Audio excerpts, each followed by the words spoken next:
Bueno, muy buenas tardes. Mi nombre es Santiago Orjuela y para dar continuidad a nuestra galería jurídica, les voy a hablar del origen del Estado según Aristóteles, la teoría aristotélica. Esta teoría nos dice que hace una pregresión entre la familia, la comunidad como el pueblo y el Estado como instancias consecutivas y organizadas que facilitan la convivencia del hombre, y el Estado es por tanto una necesidad del hombre para lograr su felicidad. Para continuar con nuestra galería jurídica, le damos la bienvenida a Montesquieu y a su teoría de la división del poder. Este pensador desarrolla en su libro El espíritu de las leyes su teoría tridimensional del poder. Es precursor del liberalismo y del Estado social de derecho. Planteó que debería existir un equilibrio entre los diferentes poderes del Estado, la rama ejecutiva, la legislativa y la judicial. Seguido de Montesquieu, les voy a hablar de la estructura del Estado. En toda organización de una nación estatal debe existir una actividad encaminada a formular normas generales y tiene que existir una relación recíproca entre el Estado y los ciudadanos de una nación. Para finalizar mi intervención en esta galería jurídica, les voy a hacer una pequeña explicación o reseña de la siguiente imagen. En ella podemos encontrar el poder legislativo. El poder legislativo viene representando en las Cortes Generales, que están conformadas por dos cámaras, el Congreso de los Diputados y el Senado. Según la Constitución de 1978, el Congreso se concibe como una Cámara de Representación Popular, mientras que el Senado es una Cámara de Representación Territorial. En segundo espacio les voy a hablar del Poder Ejecutivo. El Poder Ejecutivo se encuentra organizado titularmente por el Gobierno. Su función básicamente es dirigir la política interior y exterior del país, la administración civil y militar, la defensa del Estado. Además, es el poder reglamentario, es decir, aprobar normas jurídicas que no llegan al rango de ley porque no pueden controvertir lo establecido por las leyes. Y por último, encontramos el Poder Judicial. El Poder Judicial es el encargado de juzgar y ejecutar los procesos, de modo que aplique las leyes que manda el Parlamento, que les otorga los legitimados para ello, las normas reglamentarias aprobadas por las autoridades que tienen potestad para hacerlo. La fase latino-sanguínea. Habitualmente se tiene la imagen de Roma como república, con su senado y sus instituciones más o menos democráticas, o también tal y como lo fue posteriormente como un imperio glorioso y expansionista. Sin embargo, en los orígenes podría hablarse de la Roma monárquica. Son los cuatro primeros reyes los llamados latino-sabinos, reyes míticos que tradicionalmente colocaron los cimientos de la estructura política, social y religiosa que perduraría por los siglos posteriores. El primero de ellos sería el latino Rómulo, el fundador, descendiente de Eneas y que conjuntamente con el rey sabino Tito Tasio gobernaría Roma. Rómulo fue el creador del ejército romano, mientras que Tito se le atribuye la organización del Senado de 100 miembros. Tras su interregno llegaría el sabino Numa Pómpilo, el rey piadoso por excelencia. Introduciría la religión pública al instituir los principales sacerdocios romanos. El siguiente sería Tulo Hostilio, que simboliza el carácter belicoso, pues llevó a cabo la guerra contra los pueblos vecinos etruscos y sabinos. Por último, Ancomarcio sería el continuador de la obra de Numa, soberano que anexionaría varias poblaciones latinas y fundaría el puerto de Ostia y pondría en explotación sus salinas. La fase latino-sabina finaliza con el último rey Anco-Morcio en el año 611 a.C. Se daba un régimen patriarcal en grandes clanes.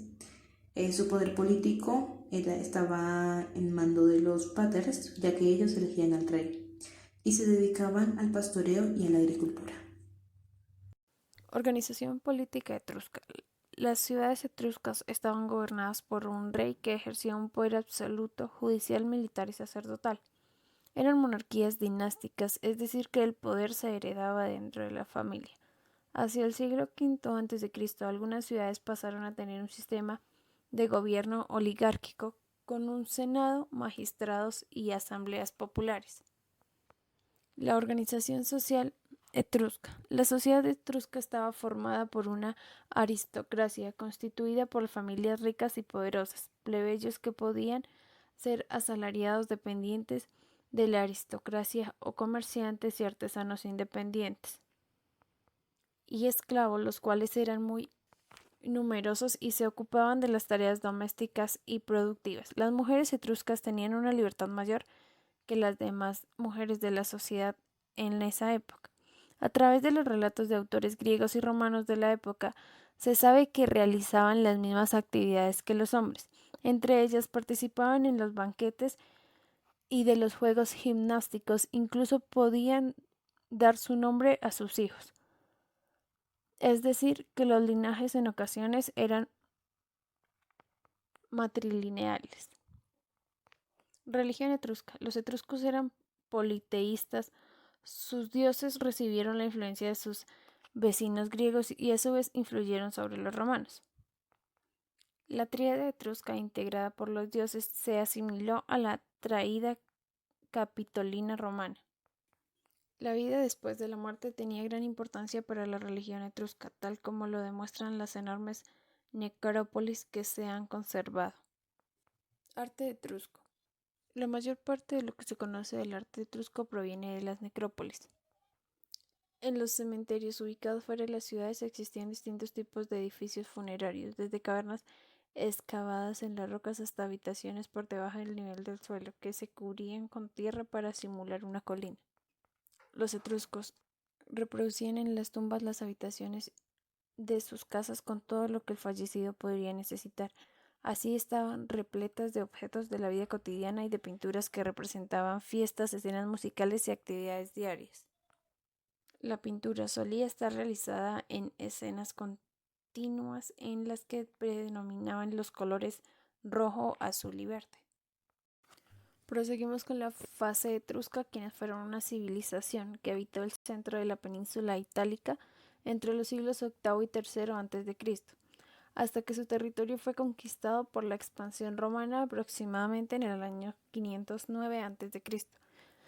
Concretamente no se conoce su origen ni su proceso de asentamiento en el centro de Italia. Algunas de las hipótesis sostienen que los etruscos habían llegado con oleadas migratorias desde el norte de Italia y desde Asia Menor. Otros sostienen que su pueblo se desarrolló a partir de las aldeas neolíticas locales. Lo que se considera con mayor probabilidad es que la civilización etrusca haya surgido a partir de la confluencia de estos factores. Características de los etruscos. Las principales características de los etruscos son las siguientes. Primero, no formaron un estado, sino que vivían en ciudades autónomas que compartían lengua, religión y costumbres. Estas ciudades integraron confederaciones para enfrentar a sus enemigos y realizar festividades religiosas. Segundo, construían las ciudades en la cima de las colinas desde donde podían controlar con comodidad los territorios circundantes. Muchas de estas ciudades estaban amuralladas, a pesar de que algunas de ellas han cambiado su nombre, aún existen en la actualidad y son importantes ciudades italianas. Tercero, practicaban la minería explotando las minas de hierro de la isla de Elba frente a Populonia en la costa del mar Tirreno. Cuarto, el comercio fue una de las actividades económicas más importantes a través del Mediterráneo. Comercializaron las cerámicas y objetos de lujo. Quinto, tuvieron un sistema de escritura compuesto por caracteres griegos que hasta la actualidad no han podido ser descifrados por completo. Sexto, eran buenos guerreros ya que tenían conflictos permanentes con pueblos vecinos de la región, como las tribus que habitaban el centro de la península y los griegos que estaban asentados en las costas. Séptimo, si bien los romanos consideraron las ciudades etruscas y las conquistaron, con muchas costumbres de su civilización las adoptaron, las cuales formaron la base de la cultura romana durante la etapa de la monarquía romana los reyes fueron de origen etrusco. La fase de crisis comenzó en el siglo VI, en el año 509 a.C., cuando cae Tarquino el Soberbio y se da la extinción de la monarquía hasta el siglo IV, en el año 367 a.C. Tarquino el Soberbio determinó una rebelión del pueblo, especialmente de los plebeyos, y en el año 509 a.C. los romanos despusieron al rey Tarquino el Soberbio y expulsaron a toda la familia tarquina y etrusca. También en el año 509 se estableció una nueva forma de gobierno con los dos primeros embajadores, Lucio Junio Bruto y Lucio Tarquino Colatino, que fueron elegidos por la Asamblea de las Centurias, y al inicio se les llamó Praetores Militum, por ser jefes de las legiones del ejército centuriano, y se formó una diarquía.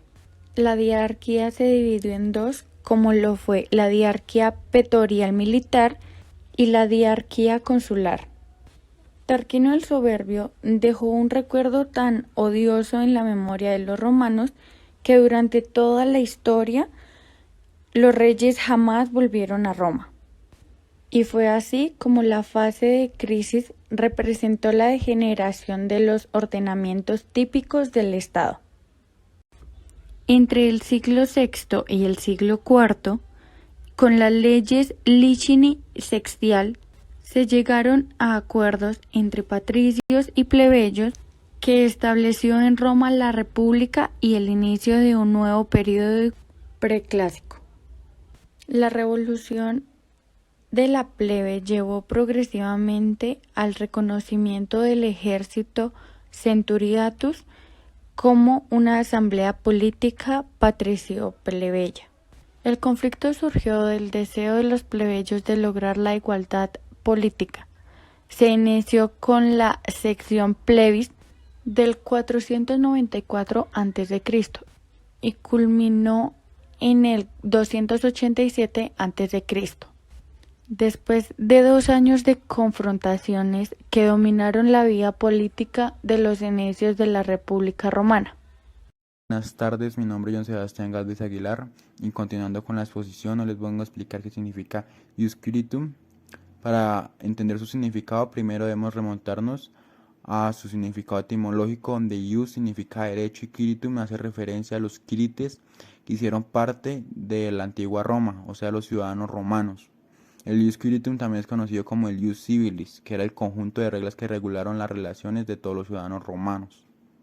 Sin embargo, no era el único derecho que existía en ese entonces, pues también existía el Ius Honorarium, que era aplicado solo para los pretores donde se ejercían y era anualmente. Esto debido a que los pretores significaban la defensa del emperador en ese tiempo o el principado. Y el Ius Gentium, que era aplicado para la relación entre pueblos diferentes o para la gente extranjera. También es importante aclarar los atributos que se le conferían a los juritarios, que era el pueblo romano o los ciudadanos romanos. Los principales fueron el Ius Connubii, que era el derecho a contraer matrimonio civil, o también conocido como Iustae Nuptiae, el Ius Suffragii, que era el derecho al voto y a participaciones políticas, el Ius Commercii, que era el derecho a ejercer el comercio dentro de la ciudad de Roma o fuera junto a sus aliados, siempre y cuando teniendo algunas restricciones como la paga de impuestos y la venta de algunas cosas, más no de todas, ya que algunas estaban prohibidas. Sería la venta de opio o la venta de sustancias psicoactivas. También estaba el Ius Honorum, que era el derecho a desempeñar cargos públicos y altas dignidades del gobierno romano. Dentro de estas estaban el cuestor, que se ocupa de las finanzas, el edil, que se encarga de la administración municipal, el pretor, quien es el jefe de la justicia, el censor, quien elabora el censo, y el cónsul, quien dirige el ejército. Este es el cursus honorum de la carrera política romana.